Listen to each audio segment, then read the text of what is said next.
자, 마무리 1시간 더 말씀을 나눕니다. 6면에서 이제 시작합니다. 그 3항목, 룻기의 수혼법과 그 다음에 장자상속법에 대한 적용에 대해서 살펴보는 거예요. 보아스는 살몬과 라합이 나왔죠.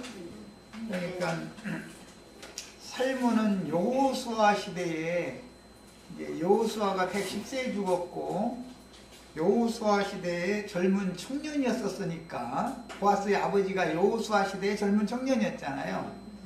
그러니까 그 살몬이 낳은 아들이기 때문에 아들이 나이가 지금 한 50이 됐다 할지라도 보아스가 50이 됐다 할지라도 여호수아가 죽은 뒤로부터 생각을 하자면 100년 이쪽 저쪽이 되겠죠, 당연히. 자, 이제 그런 그 역사적인 배경을 잘 마음에 담아 두세요. 성경 자체에는 보아스의 전처가 있었지만 후사가 없이 죽었다라는 구체적인 기록이 없습니다. 그런 기록이 없죠. 그러나 보아스는 나오미의 남편과 동년배, 동학년 정도일 거라는 것을 알 수가 있는 것은 룻을 호칭을 할 때 내 딸아 이렇게 부르는 걸 보면은 룻과 같이 젊은 나이가 아니다라는 것은 뭐 다 짐작을 할 수가 있어요. 그래서 보아스는 나이가 지긋한 베들레헴의 유지였었다. 유력한 자라고 이제 번역은 우리 번역은 그렇게 놨는데 뭐 부호라고 나라에는 이렇게 있고 그런데 꼭 뭐 그런 그 재력이 있어서 부호 그런 말보다도 그 마을의 뭐 촌장 뭐 그런 유지라고 그러죠. 어떤 시골 동네에 가면은 그런 위치에 있는 사람이 있었습니다. 다음에 이제 다음 시간 정도에 그 베들레헴을 건축한 사람이 유다지파 중의 갈렙 계보에 속하는 살몬이라는 또 이름이 또 있어요. 동명이 그 사람이 베들레헴을 건축을 했어요. 그 에브라 땅을 그 정복을 한 사람은 또 그 갈렙 지파 계보에 속하는 사람이 에브라 땅을 정복을 했고 에브라 땅에 베들레헴이라는 성읍을 세운 사람이 그 유다 지파 중에 유다의 아들이 이제 쌍태였었죠. 그런데 베레스 계보 중에는 갈렙 계보가 있고 지금 이 보아스 계보가 있다 그런 말이에요. 계보가 베레스의 계보가 이제 베레스가 아들을 많이 낳기 때문에 이렇게 갈라지게 돼 있죠. 그런데 이 베들레헴이라는 이 성을 세운 사람은 보아스 계보 사람이 세운 게 아니에요. 갈렙 계보 사람, 같은 유다 지파지만 베레스의 후손이지만 갈렙 계보에 속한 사람이 세웠는데 그 동네의 유지였다 이거예요.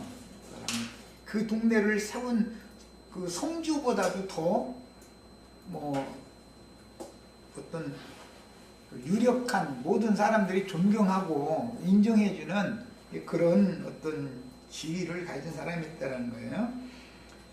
그런데 농막에서 이제 보아스가 집에서 자는 게 아니라 타작을 하러 들러 나와가지고 들에 이제 그 잠자리를 만들어 놨었던 것은 그 농막을 임시막이죠. 그러니까 임시집이죠.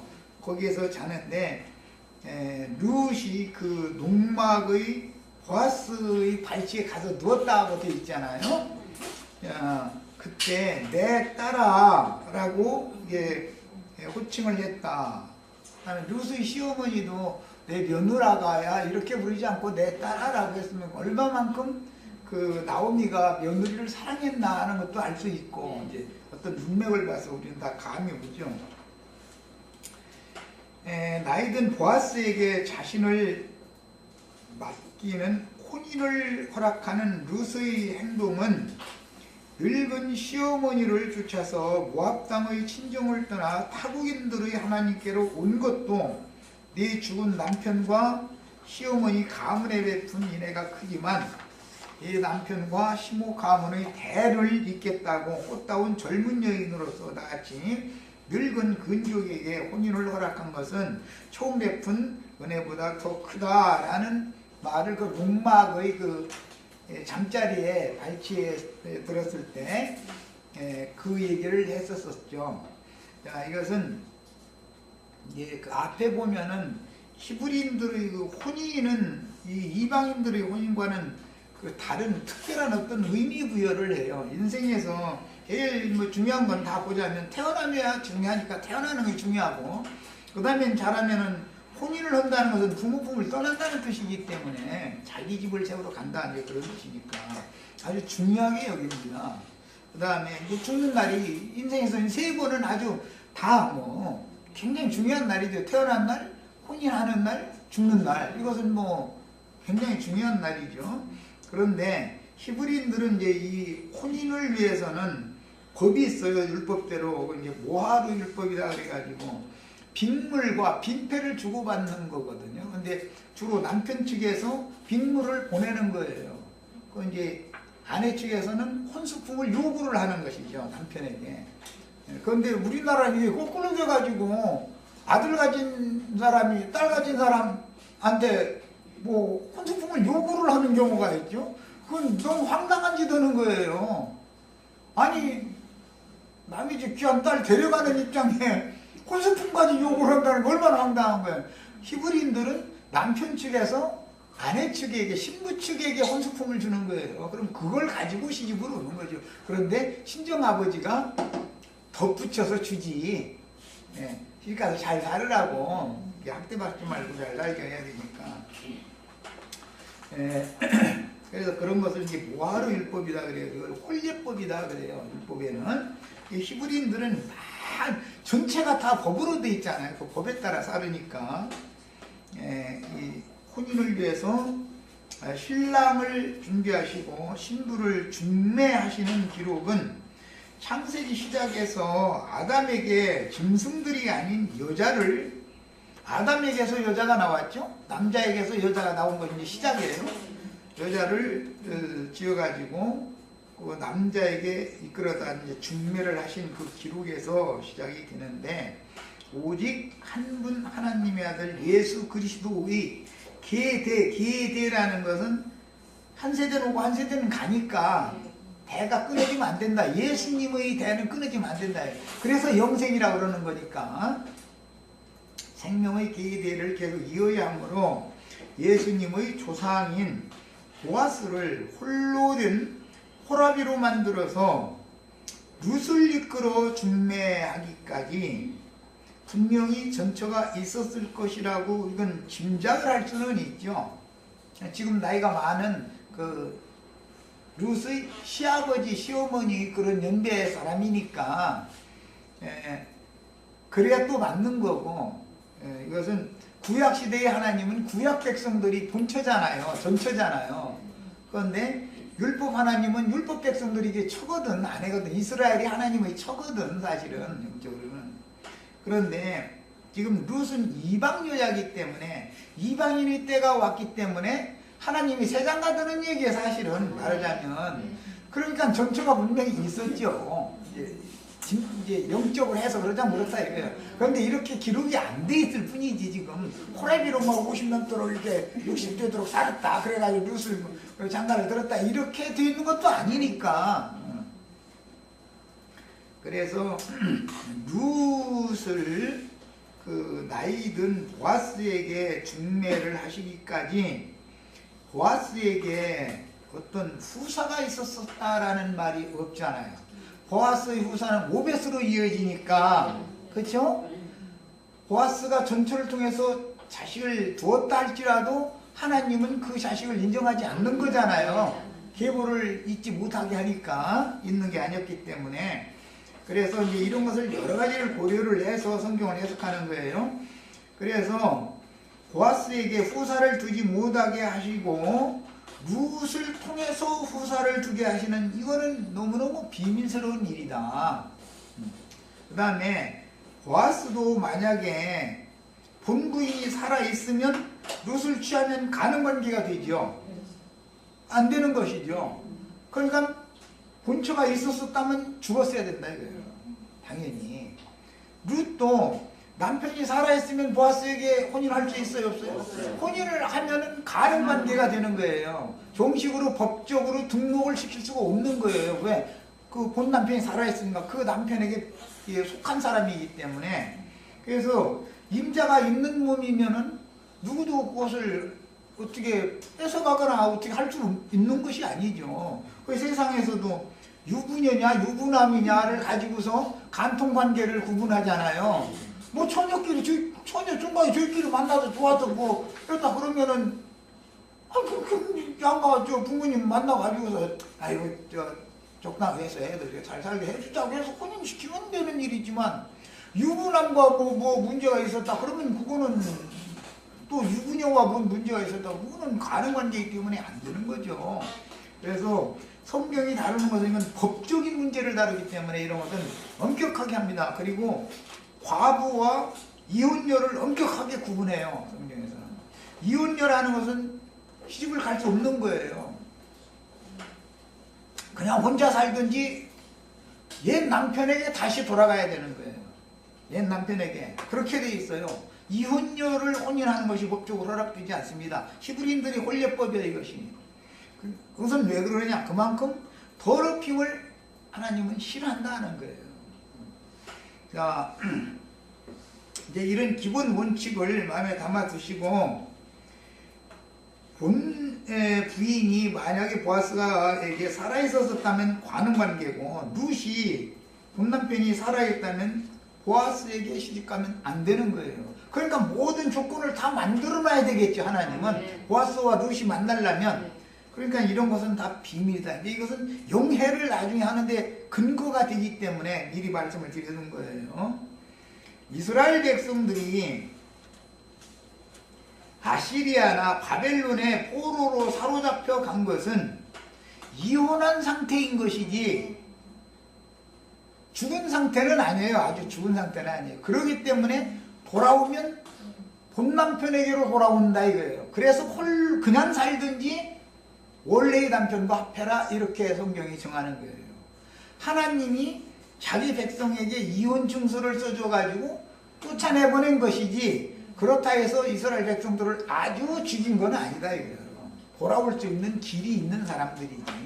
이런 것이 이제 지난번 우리 저 일요일날 그 마침 말씀 나눌 때도 바깥 어둔데 쫓아낸다 라고 말하면 약속의 땅 밖이라는 것은 역사상에는 아시리아나 바벨론을 말한 건데 그거는 돌아올 가능이 있는 회복의 가능이 있는 경우를 말하는 것이고 아주 멸망해 그냥 완전한 둘째 사망이 집어 넣어버렸다 죽었다 그런 경우는 회생의 가능이 없는 경우를 말하는 거기 때문에 성경이 말하는 어떤 성경을 읽을 때는 그런 이 혼례법을 정확하게 알고 읽어야 돼요.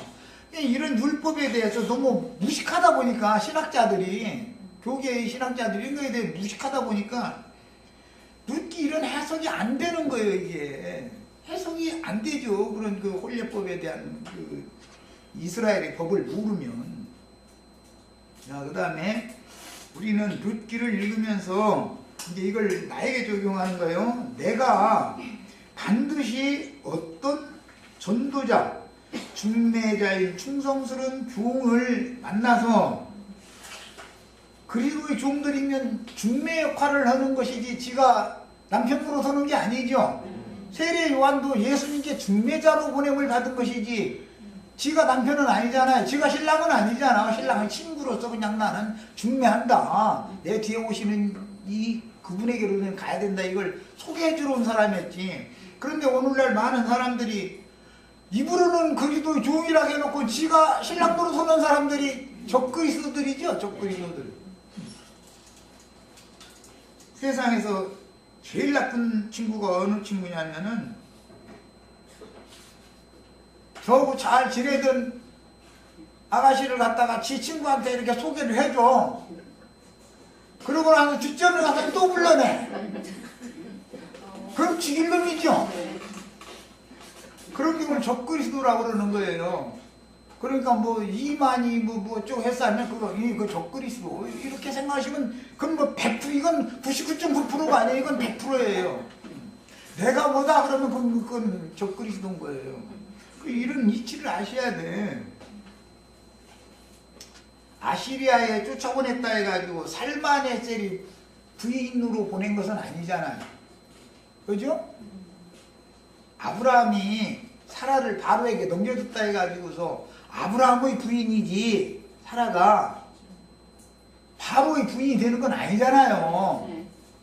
돌아올 여망이 있는 거지. 그러니까 데리고 또 나오는 거잖아. 이 얘기가 반복된다 이런 말이에요. 성경에. 그런 것을 바깥 어둠에 쫓아냈다 이렇게 말을 하는 것이지 죽었다고 하지를 않는다고. 사별을 하는 경우와 이혼하는 경우는 달라요. 이혼을 하면 다시 만날 수가 있는 가능을 열어두고 있는 거예요. 사별을 하면 다른 여자를 취해야죠. 다른 남자한테 가야 되고 그렇잖아요. 그래서 이렇게 사별을 한 경우와 이혼한 경우는 이스라엘의 혼례법에서는 엄격하게 다르다 이거예요. 예. 그러니까 예수님이 이제 그거 질문을 제자들한테 받고 복음서에 보면 그런 얘기했죠. 이혼한 여자에게 장가를 들면 그 간음하는 짓이다 그랬잖아요. 이게 무슨 말인지 아시겠어요? 만약에 바로나 아비멜렉이 사례를 자기 것으로 취해버리면 그 간음하는 놈이에요. 그러면 그건 거기다 용서를 못 받죠. 그런데 자기 아내로 취하지는 그 사례를 더럽히지를 않고 뭐 마음이 안 있었겠지만은 뭐 이렇게 돌려보냈다는 거잖아요. 그럼 뭐 범했다는 이런 것은 없으니까 내가 범죄를 하게 할 뻔했다 또 다 이렇게만 돼 있지. 그래서 사별을 하는 경우와 이혼하는 경우는 전혀 다른 것이다. 아브라함의 아내를 애굽왕 바로에게 이렇게 넘긴 것은 일시적으로 이혼한 경우와 같은 거다 이런 말이에요. 이런 것이 이제 성경에는 반복됩니다. 그런 개념을 알아야 바깥 어둠에 쫓아내리니 라는 말이 이해가 되는 거예요. 혼례법을 알아야. 이런 것도 모르고선 괜히 성경 가르친다고 이렇게 하다 보면 바깥 어둠에 쫓겨난 것도 지옥 간 거고 지옥에 간 것도 지옥 간 거고 그건 뭐야 이게. 지옥에 던져 넣는다는 말과 바깥 어두운데 쫓아낸다는 말이 같을 리가 없잖아요. 똑같은 말이면 왜 하나님이 예수님이 말할 줄 몰라서 그렇게 말을 달리 하시겠어요. 자, 예수 그리스도의 대를 잇는 이기는 자를 낳는 하늘의 장자교회 생활로 회복되어야 하는 것이다. 그러려면 쫓겨났다가 돌아오는 것이 회복이다. 돌아오는 것이 회복인 거예요. 누룩이라는 말은 돌아온다라는 말이에요. 그런데 파른 것을 물르는 것이지 쫓겨났어야 다시 돌아오는 것이지. 그죠? 언제나 성경을 이해할 때는 이런 기본 개념이 있으셔야 돼요. 자, 그 다음에 여기에 대해서 장자교회 생활로 회복이 되어져야 하는지 이상이 밝아져야 하는데 사실은 충성스런 전도 사역자를 만나는 문제는 하나님께서 친히 내 영혼을 그분의 받아들 후사인 그리스도께 중매시키는 수단인 것이다. 사탄도 자기 종을 보내기 때문에 누가 보낸 종을 만난다는 것이 하나님이 지금 예수님께 나를 중매시키는 방법이다. 이거예요. 전도자를 만나는 것이 내가 주님께로 시집가는 중간 그 매개 중매자를 만나는 일이다. 그게 하나님이 중매하는 걸로 상징하는 거다. 사실은 하나님이 중매하는 거다. 이거 그게. 그런데 지가 중매자로 보냄을 받은 것이야 되지만 지가 신랑 노릇을 하려고 하는 사람들이 너무 많다는 거죠. 그런 유혹이 목회자들은 10명이면 9명, 100명 중에 90명 이상은 그런 유혹을 받는다 이거예요. 지가 주인 되고자 하는, 좋은 놈이 안방 차지하고자 하는 이런, 그게 처죽일 놈이죠 그거. 주인이 잠시 집을 맡길 때 종한테 이 집안 잘, 내가 있었을 때처럼 잘하고 집안일 차차없이 잘 해다고 못하고 떠났어. 그랬더니 은금슬쩍 안방에 들어가 버렸어. 그럼 안방 문 열어준 그 년도 또 그렇고 감히 안방 문고리 잡았다는 거 그 종은 그 쳐죽일 놈이죠. 문고리 잡을 때 이 손모가 잘라줘야 되는데 멀쩡히 문을 열었다는 게 그 얼마나 황당한 일이에요. 그게 있을 수 없는 일이지. 이것이 성경약이다. 이거 룻기를 알려면 이것을 알아야 돼요. 요한복음 6장 42절로 45절 이르되 이는 요셉의 아들 예수가 아니냐. 사람 예수에 대해서 육체대로 예수를 아는 사람들이 하는 얘기죠. 그 부모를 우리가 아는 데가 근데 진짜 참 부모를 알아요? 몰라요? 그 참 부모 얘기는 또 무슨 얘기가 아니고 하여튼 성경에 있는 좋은 말은 다 해버려. 저 종놈이 안방 차지하는 거 치고 꼭 그래. 나 신기하죠. 그래가지고 뭐 전도를 하면 아니 신천지 뭐 아니 새하늘과 새 땅 얘기를 해야 되잖아 당연히. 그러면 신천지를 앞에다가 뭐 얘기하려고 하면 이만인구만 잃어버리겠대. 그런데 다 써먹어놔가지고 아니 나 사람 중에 아주 이거. 성경에는 참아버지 참아들 얘기가 나오니까 참부모 얘기가 당연히 있죠. 그런데 문선명이가 다 써먹어버려가지고 지가 참부모라고 이래가지고 정말 이 사람들은 예수를 육신대로만 알기 때문에 요셉과 마리아를 예수님의 부모라고 그것만 알고 있는 거 아니에요. 이것 보고 사람이 아는 대로는 이라고 되어 있죠. 사람이 아는 대로는 하나님이 아는 방식으로 알아야지. 그런데 자기가 지금 어찌하여 하늘에서 내려왔다 하느냐. 요셉하고 마리아 사이에서 태어났으면서 다리 사이에서 나왔으면서 왜 하늘에서 떨어졌다 그러냐 이랬다는 거예요. 그러니 이게 지금 이 사람들이 예수님에 대해서 안다는 거예요? 모른다는 거예요? 모르는 거죠. 예수님 당시에 다 사람들이 다윗의 자손 예수여 이렇게 불렸어요. 예수님이 다윗의 자손이에요? 다윗의 조상이에요? 이게 참 헷갈리는 거예요. 예수님은 다윗의 뿌리지 다윗의 가지만 알아서는 안 된다 이거예요. 가지만 봐서는 안 된다는 거죠.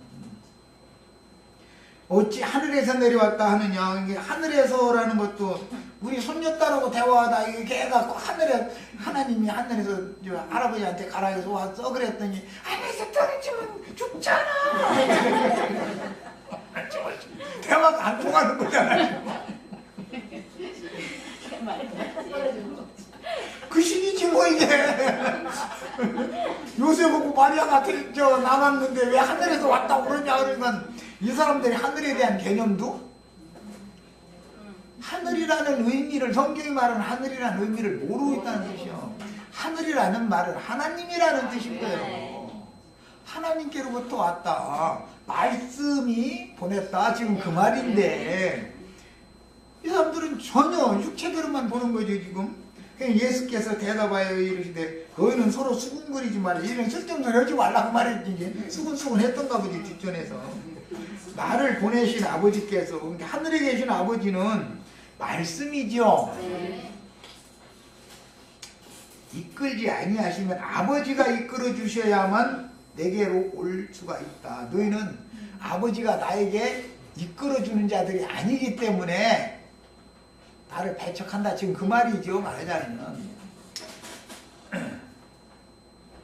그래서 어떤 종을 만나는 것이 중매자를 잘 만나야 돼. 이 셈족들은 특히 이 셈족의 문화라는 것은 옛날에는 이게 처녀를 가둬놓는 것이 원칙이었기 때문에 처녀가 함부로 바깥바람 쐬게 하고 이렇게를 안 기르거든. 그래가지고 아버지끼리 만나서 이렇게 그냥 사돈하세요. 뭐 이제 친구들이 대부분 이제 사돈하기 마련이니까 그렇게 뭐 그게 저는 어느 신랑한테 시집을 가는지 신랑 얼굴도 안 보고 그냥 가는 거요. 그때는 그랬거든. 그래도 또 잘 살았어. 또 이상하게 이혼도 잘 않고. 그런데 지금은 다 뭐 이거 만나고 다 해보고 사랑한다고 했는데도 그게 좀 잘 못 사는 경향이 많은데 어쨌든 이 중매라고 하는 것은 중매쟁이를 통해서 매파라고 그러는데 이렇게 해서 서로 이제 중매를 이제 하게 하지요. 어떤 친정 아버지가 예를 들어서 그런 경우는 별로 많지 않지만 신랑의 아버지가 자기 친구 집에는 잘 아니까 누구 어떤 뭐 몇째 딸 낳는데 뭐 이렇게 잘 자라고 있다 이거 가끔 친구집 이제 오고 가고 하다 보면 이제 어느 날 이제 애들이 다 장성하는 자네 딸 저 치울 때 됐잖아. 이제 저 그러지 말고 우리 집으로 보내지. 이제 그 말을 이제 이렇게 말을 나오기 시작하면은 그 다음에는 혼수품을 보내야 되는 것이고, 그럼 뭐 들을만 하면 말이에요. 이제 친구가 자꾸 너무 막 강하게 혼인시킬 마음이 없으면은 그렇지만 들을만 하면은 사람을 보내가지고 혼례품을 보내야 되는 거거든. 그러니까 혼례품을 받아들이면 혼인은 이제 성사가 되는 거고, 그다음부터 이제 일사천리 이렇게 진행이 되죠. 그런 것처럼 그런 것이 다 상징이기 때문에 전도자가 전도를 할 때 그 말이 이해가 되어지고 깨달아졌다라는 것은 하나님께서 나를 예수님께 지금 중매하는 중이다라는 뜻이다 이거야. 사실은 그게. 그래서 그게 아브라함의 종 엘리에셀이 그 먼 곳에 가서 리브가 물 깃고 있는데 거기서 말 시켜놓고 나니까는 저희 친정집에 가더니 이런 손님 오셨다고 또 이건 또 뭐 영접해서 모셔 드리게 만들고 자취 좀 들어보니까는 자기 집안 아브라함이 말이요 아들 참 훌륭하게 길러놨는데 장가드리려고 하는데 거기 가나안 여자들하고는 아브라함이 마음에 안 들어서 이 먼 곳까지 날 보내서 왔노라고 그러니까 그거 우리 맘대로 묻으니까 그냥 본인한테 한번 물어보죠. 그랬더니 어떻게 할 거냐고 간다고 당장 나가버리더라잖아. 이런 글을 보면은 이런 것이 다 하나님이 하시는 일이다라고 이제 우리는 믿어야죠. 그래서 아버지께서 그게 누구를 예수님께로 지금 중매를 하는 건데 실제로는 중매자를 통해서 일을 한다 이거예요. 아버지가 사실은 직접 하지만 아버지끼리 하지만 중매자를 당연히 보내서 이게 결정을 하는 거예요. 여기 이제 셈주고 혼인법이었죠. 선지자의 글에 내게로 오는 글을 내가 마지막 날에 다시 살리리라. 마지막 날이라는 것은 희년의 저쪽 끝을 말한 것이죠. 저쪽 끝이 그게 마지막 날. 시작 희년이 있고 한 희년을 누구나 다 일곱 안식년을 일곱 면제년을 다 지난 다음에 마지막 희년을 맞게 돼 있기 때문에 이 마지막 날이라는 것은 마지막 내가 이 생을 떠나는 날을 말하는 거예요. 그게 희년의 저쪽 끝은 내가 이 생을 떠나는 날인 것을 알 수가 있는 것이고 그날 미리 오시는 것은 약혼을 하러 오는 거예요. 그런데 약혼을 하면은 야곱의 예처럼 7년 지나야 혼례를 정식으로 하는 거예요. 7년을 지나야. 그게 우리나라 사람들 같으면 약혼해놓고 7년 동안 기다리라고 그러면 숨 넘어가. 숨 넘어가지 않겠어요? 약혼해놓고 나서 7년을 기다리라고 그러면 숨 넘어가지. 그래서 7년 약혼 기간이 있고 혼인은 또 7일 동안 혼인식을 해요. 이렇게 하는 거예요. 그게 이제 혼례법에 썼어요. 마지막 날에 다시 살리리라 한 것은 이 사람이 우편 강도와 같은 이치죠.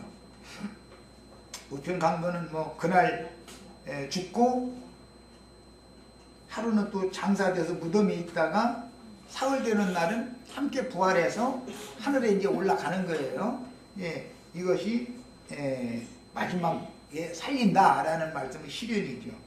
선지자의 글에 그들이 다 하나님의 가르침을 받으리라 기록되었은즉 아버지께 듣고 배운 사람마다 내게로 오느니라. 이 아버지께 듣고 배운다라는 것은 하늘 아버지께서 뭘 직접 가르치는 것은 아니잖아요.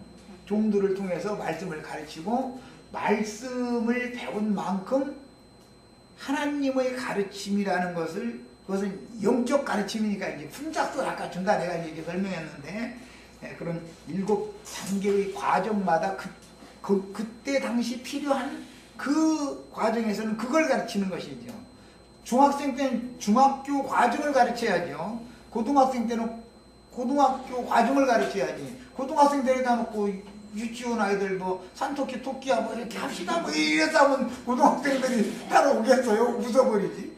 이거 맞지 않게 그렇게 하는 일은 없죠. 그 다음에 요한복음 12장 31절로 33절 이제 이 세상에 대한 심판이 이르렀으니 세상을 심판한다라는 것은 예수님의 죽음의 때가 이르렀다 그 말 같은 뜻이에요. 이 세상 임금이 쫓겨나리라. 이 세상 임금은 육체 속에 거하는 죄인데 예수가 죽으면 예수 육체가 죽으면 죄의 거처가 없어져 버리는 거죠. 죄가 살 처소가 없어져 버리는 것이죠. 내가 땅에서 들리면 모든 사람을 내게로 이끌겠노라 하시니 이렇게 말씀하시면 자기가 어떠한 죽음으로 죽을 것을 보십니다. 세상 심판이다라는 예수의 죽음이 바로 세상 심판을 위한 죽음이다. 그 말이죠. 자, 17장 6절로 12절 세상 중에서 내게 주신 사람들에게 세상 중에서 예수 그리스도께 주신 사람들은 주님의 제자들이고 이 사람들은 지킴을 받은 사람들이죠. 유대교의 관념, 유대교인들의 그 율법 사상 이런 것들로 영원히 더럽힘을 받지 않은 사람들이다. 그들은 죄인이라 해도 내쳐버린 사람들이죠 사실은. 내가 아버지의 이름을 나타내었나이다. 그들은 아버지의 것이었는데 내게 주셨으며 그들은 아버지의 말씀을 익혔나이다. 지금 그들은 아버지께서 내게 주신 것이 다 아버지께로부터 온 것인 줄을 알았나이다.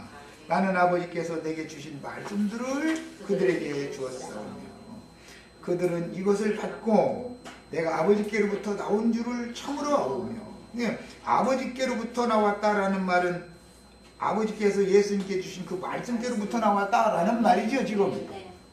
그러니까 요셉에게서 나온 예수에 대해서 떠들어도 다 그게 지금 모르는 사람들이 하는 소리라는 거예요.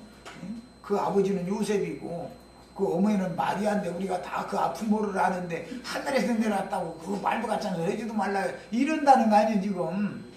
하늘에서 내려왔다는 말은 하늘에 계신 아버지께로부터 왔다는 뜻이고 그 하늘 아버지라는 말은 모든 것의 씨가 되는 하나님의 말씀께로부터 왔다 지금 그걸 말하는 거란 말이에요.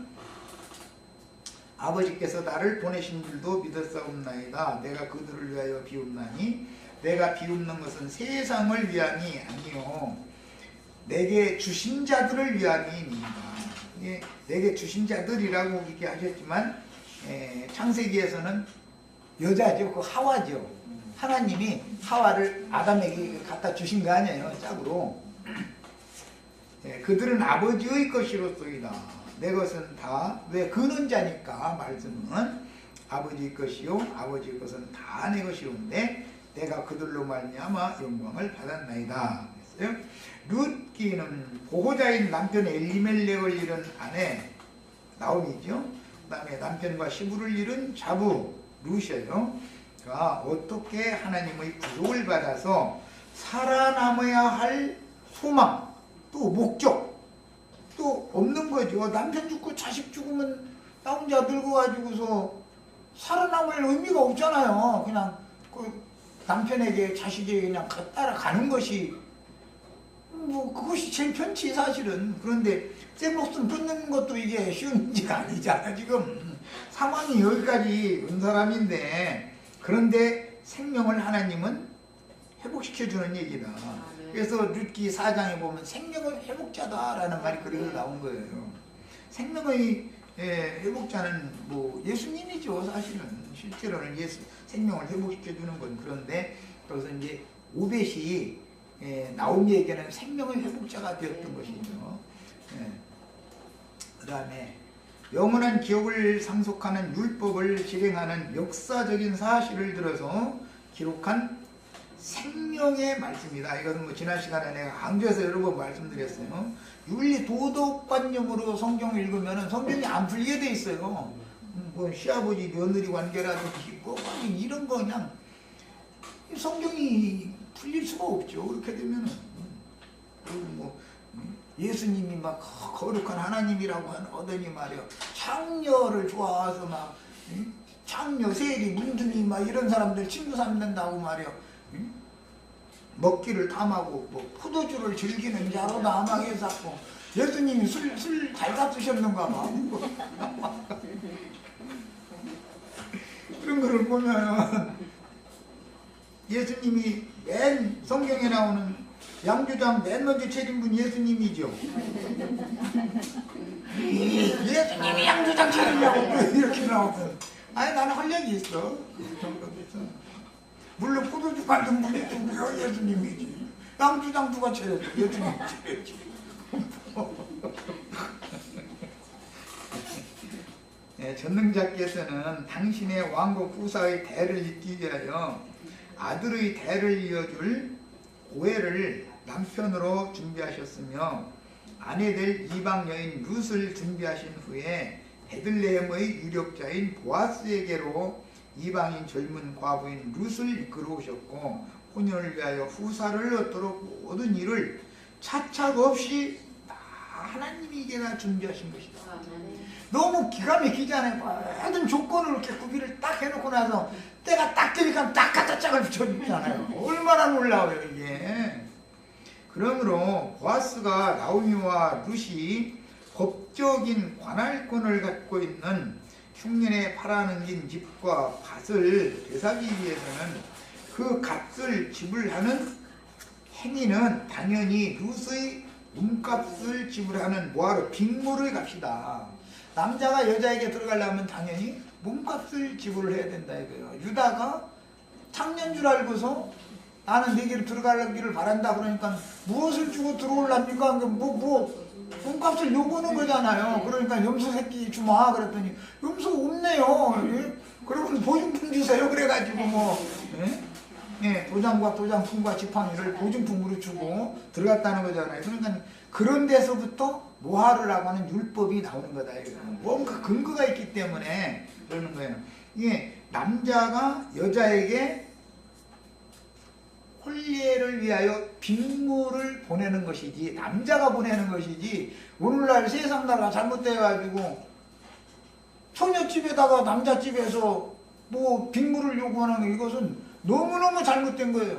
특히 의사 뭐 변호사 뭐 이런 집은 열쇠 3개를 빅물로 요구한다더만 그건 있을 수 없는 거예요. 아니 내 귀한 딸 데려가면서 지가 나한테 열쇠를 3개를 맡기든지 뭐 5개를 맡기든지 하고 데려가든지 그래도 직성이 안 풀릴 판인데 열쇠를 3개 딸려 보내라고 요구하는 게 어디가 있어. 그런 게 세상 나라는 뭐든지 거꾸로 하는 거야. 이렇게 성경의 원칙과 맞지 않는 거야.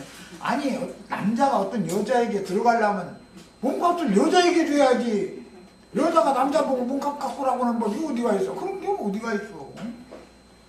안 맞는 것이죠. 이 성경과는 세상 나라는 전혀 안 맞는 짓을 하는 거예요 지금.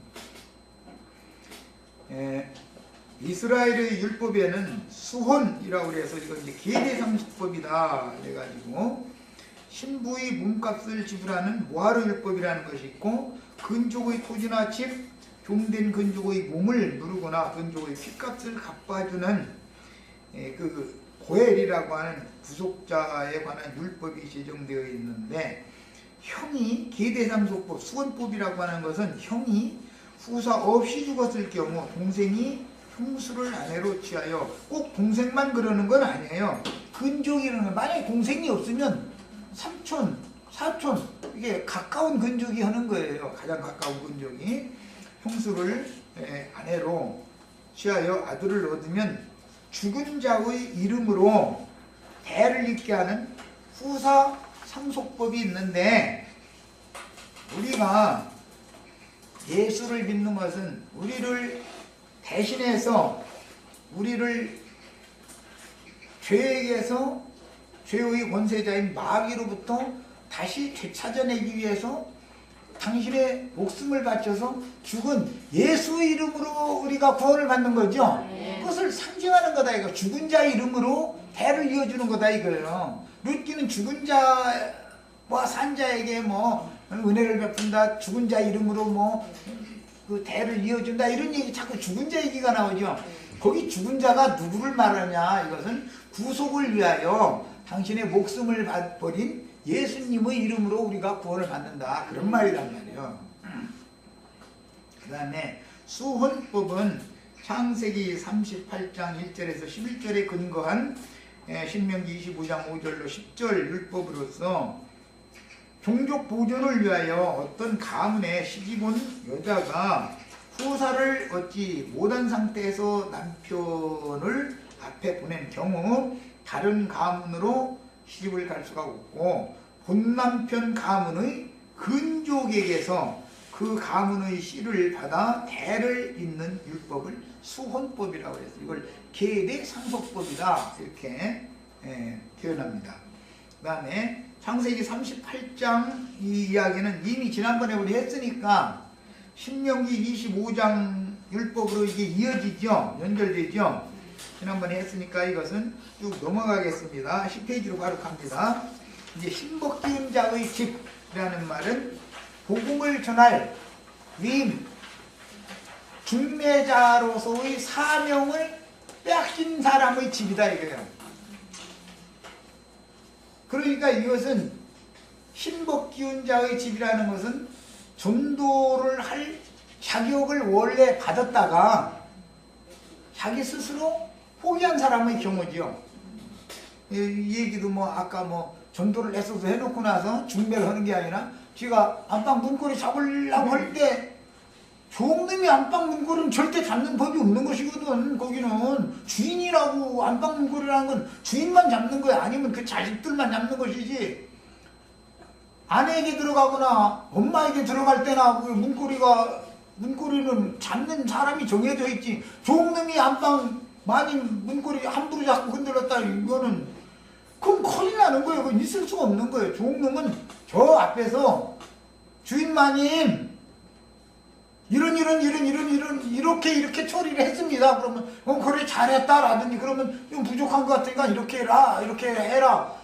그렇게 안 해서 하는 소리를 듣고 시중이나 드는 것이지 안방 문고리를 종놈이 이건 말도 안 되는 소리예요. 이건 황궁에서 황후의 내실이라는 것은 왕자라 할지라도 황후 내실에는 반드시 문 밖에 시녀가 보초를 쓰고 있고 시녀에게 황태자가 문우드리러 왔습니다. 그럼 들어오라고 해라 하면 문고리도 지가 잡고 직접 잡고 하는 거 아니에요. 시녀가 열어줘야지. 그렇게 하는 거예요. 그래서 문고리를 함부로 잡으면 큰일 나는 거예요. 근데 이런 것도 배우지 않고서 목사 노릇하면은 하나님의 교회의 문고리를 지멋대로 자꾸 흔들어도 되는 줄 알고 있으면 안 된단 말이에요. 그거는 교회라는 건 주님의 황실의 내실이잖아. 여기가 이 문고리를 지멋대로 막 자꾸 흔들어?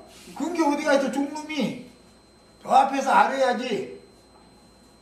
이런 지시하신 대로 내가 뭐 이렇게 하라고 하신 대로 다 하고 왔습니다. 그러면 잘했다고 가서 쉬어라 하면 네 하고 가서 쉬면 되고 뭐 또 다른 일 해라 하면 네 하고 가서 다른 일 하면 되고 그것이 그리스도의 종들이다 이거예요. 이만큼 이제 그 종이라는 그 용어가 셈족에게는 어마어마한 주인이 생사여탈권을 갖고 있는 상태를 종이라고 그러는 거예요. 그런데 안주인 안방 문고리 잡고 지멋대로 흔들어도 돼? 그럼 말도 안 되는 짓이죠. 이런 것도 올라가면서 목회를 하면 안 된다고. 야, 인간의 이해로는 도저히 알 수 없는 이런 율법이 죄인들의 구원에 관한 진리의 글인 성경에 기록되어 있는 것은 아브라함의 영적 장자인 이삭의 계보가 끊어지지 않고 이어지게 하려는 하나님의 구원 계획에 따라서 제정된 것입니다. 예, 이런 원칙을 알고 읽어야죠. 뭐 형수에게로 들어가서 쭉 하면 이런 불상놈들이 이거만 이렇게 하면 안 된단 말이에요. 이거는 성경이 말하고자 하는 어떤 원칙을 알고서 읽어야 되는 거죠. 영생의 말씀을 맡아 하나님의 인침을 받고 세상에 보내심을 받은 하나님의 아들 예수 그리스도의 이름으로 생명의 대를 잇게 하는 사역은 하나님의 구원 계획에 있어서 매우 중요한 일입니다. 이 율법을 가르치는 사람이나 그 유대인의 그 회의에서 머리 노릇하고자 하는 자들은 안방 문고리 잡고 함부로 흔드는 이것이 습관이 됐어요. 두려움을 몰라서 그래요.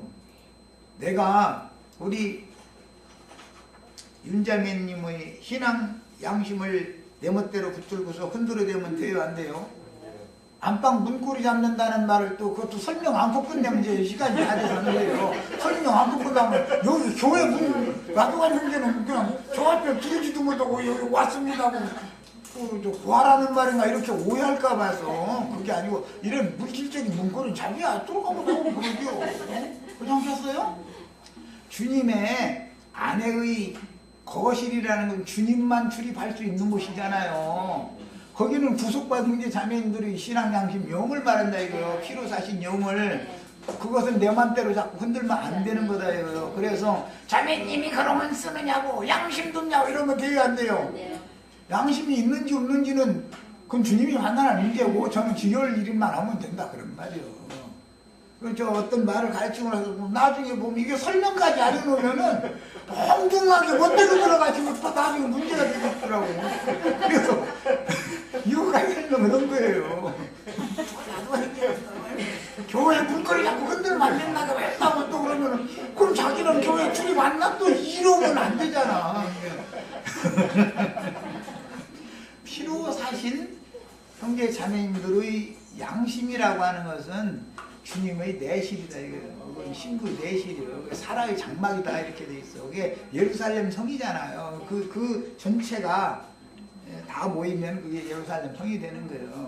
네, 이런 것을 상징하는 거예요. 그러니까 주님이 피로 사신 영혼들은 종들이 멋대로 가지고 흔들면 안 되는 거다. 자기는 자기가 할 일이 있는 거예요. 그렇잖아요. 주종의 관계를 엄격히 열 줄 알아야죠. 이것을 모르고 목표를 하면은 말이야.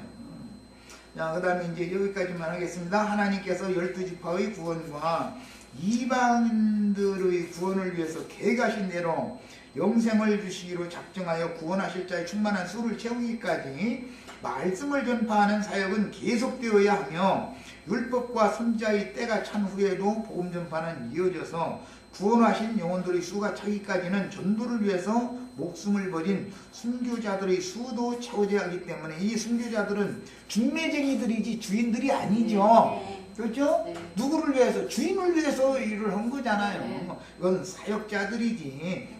형제 자매님들의 신앙 양심을 주관하시고 마음대로 만지고 또 신앙 양심에 벌 받을 것이 있으면 벌도 주시고 하시는 모든 권한은 주님에게 있는 것이지 그 종놈들이 안방 문고리를 자꾸 함부로 열고 할 수 있는 게 아니다 이거는.